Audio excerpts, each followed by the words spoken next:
Episode 3. Let's get it.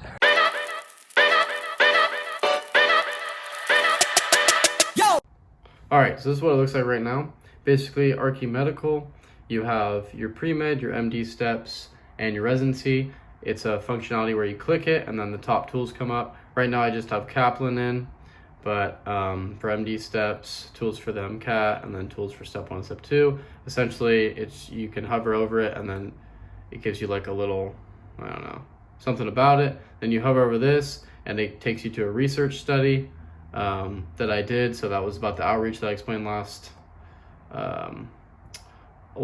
video. But yeah, so that's the research. Functionality is kind of screwed up there, as you can see for now. And then learn more, you come to your world, you got the pricing, got how many use this, obviously, about this tool. I'm still editing all this, but it's gonna pull up like the pricing and then some other things. And this is where it's gonna be all the courses. So I have to build out all this functionality right now, but that's essentially where it's at. This is what it started as. So it used to stand for, here, I'll show you. It used to stand for Artificial Research Concluded Hand-Delivered Intelligence, but my father and I were talking and I wanted to niche it down more than just like random AI tools, because there's a lot of those out there. So I kind of wanted to niche it down to just medical students. So that's why I came up with this, and this is a lot better of a design. And then also you can take them out too. But yeah, so I'm gonna add more stuff here because obviously this is how the site is gonna pop up. So it's gonna be like, I don't know, deals or courses, and then you can click on this, then I'll figure it out, but it's cool for now. That's what the site looks like right now.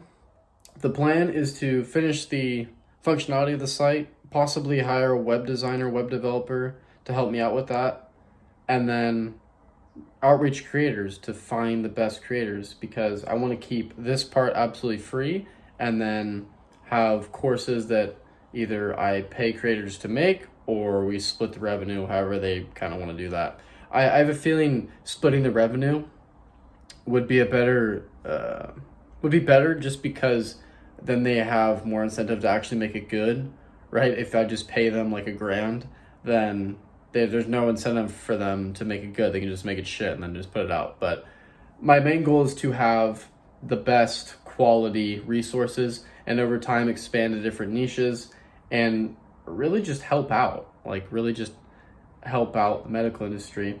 And probably the main reason why I chose the medical industry, I'm literally a finance major, I don't know jack shit about this, I'm learning about it, is one of the leading causes of death in the United States is medical malpractice. And so if that's a leading cause, then what is causing that? Well, are the doctors stupid? No, the doctors are actually really smart and disciplined, because these tests are not easy, as I'm learning. And it takes 8 years of school plus residency. It's like 10, 12 years of school. These people are smart. So then to me, the obvious culprit is the information they're getting, because clearly if they're going through 12 years of school and them messing up is still one of the leading causes of death, well, then it's not their fault, because that's the best of the best. The people that want to do it, you filtered out the best of the best and they still suck. Well, then it's your material that's the problem. So my goal is to build this functionality out, help them pass their MCAT, help them pass the step 1, step 2, step 3, help them get into a great residency, help them become a registered physician. And then I want to find the best creators and help them make incredible content with their knowledge to then help the rest of the physicians actually know what the fuck they're doing, so that less people die. That's it. That's literally it. But just to kind of get in on the grand vision, I think this can be taken to any industry. Like, you could take this to finance, you could take this to law, you could literally take this anywhere. And I think the main proponent is going to be two things. One, are you genuinely trying to help? Because if you're just in it to sell courses for a bunch of money and make a killing, then just study marketing and get really good at it. So I'm studying marketing, but I think when you try and help, then it can make a positive impact on the world, and then also become financially free in the process. And so if it's a little bit more difficult to be a positive force than a negative force, but then I get to impact so many people positively, that's a trade I'm willing to make, and I'm willing to put more effort in.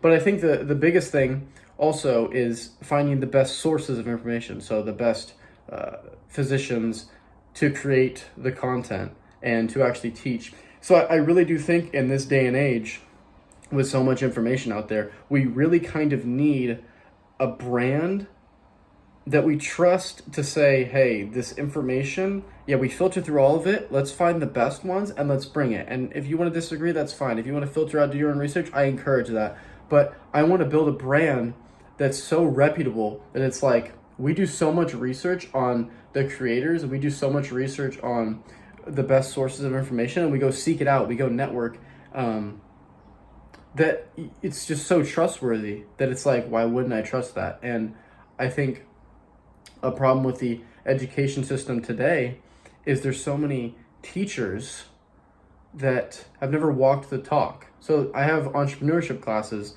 but that person has never been an entrepreneur. I have international business classes of people that have never been overseas.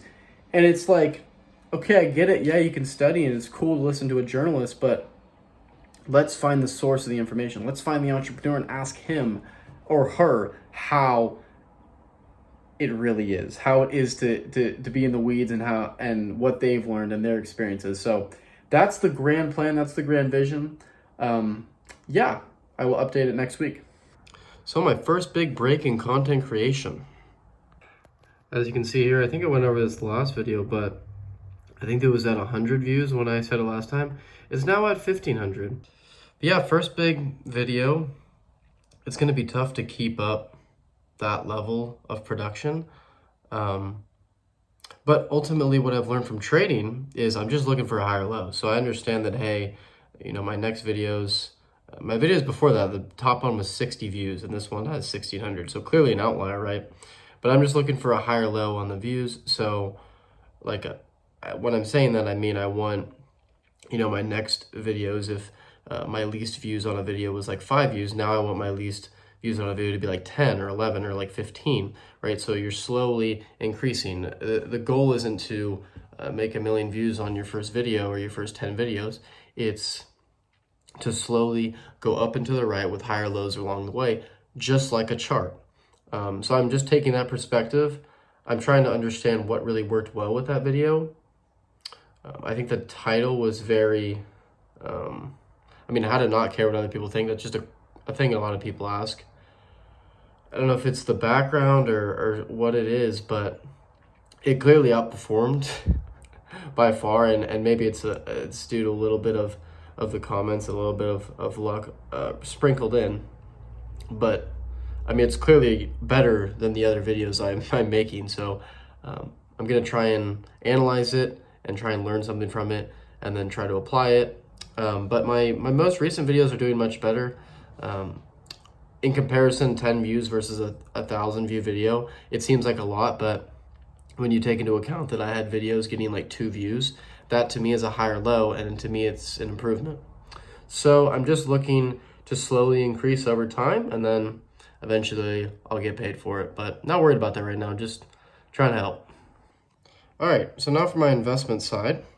This right here is my biggest bag, Ethereum.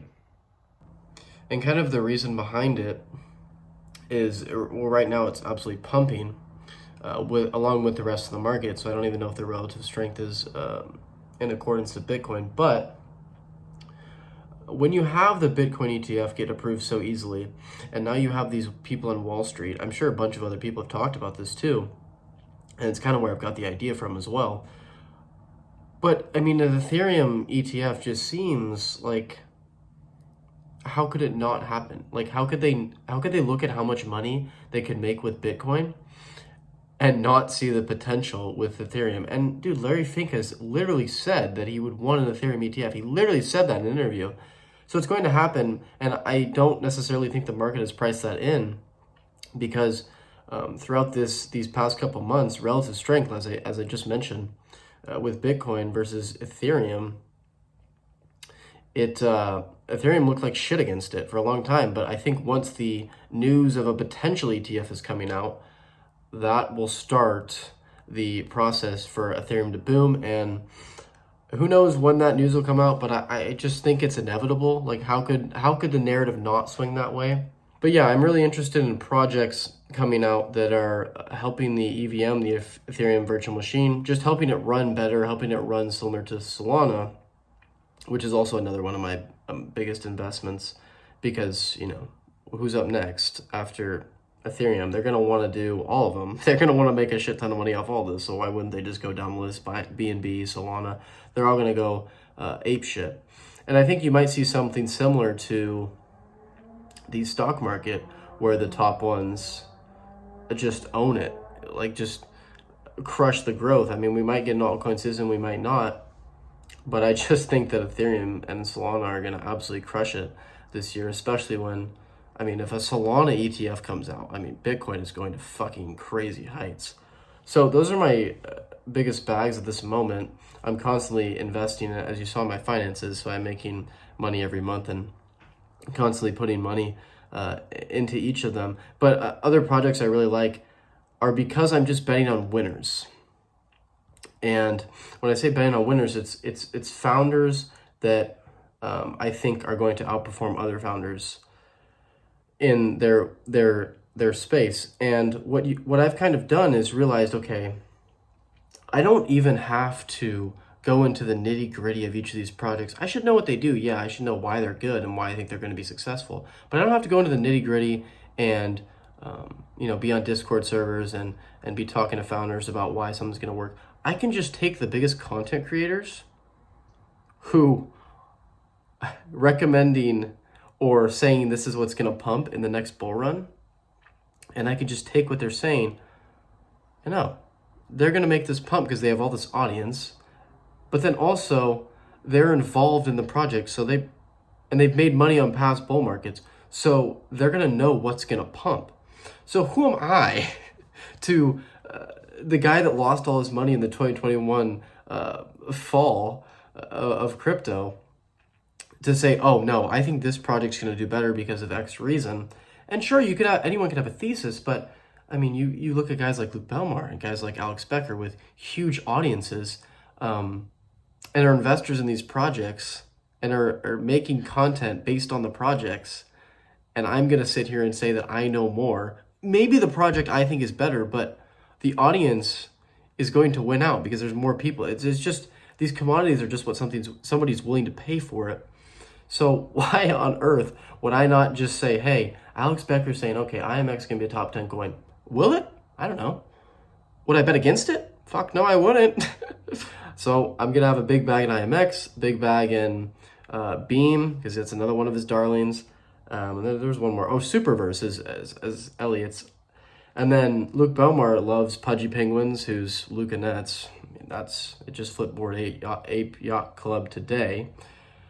But I don't really have the cash to invest in something that of that caliber. But if I did, I would definitely be in that shit. Like, no question. He's interested in Monad. There's projects he likes, and why on earth, like Jupiter Exchange too, like why on earth would you bet against that? He's going to be pumping out short form content when crypto starts to go to new heights, and those projects are just the best CEOs because he wouldn't recommend something that he's not in. It just makes so much sense. That's what I'm doing for that. Fun week. Hope you guys enjoyed. See you in the next one.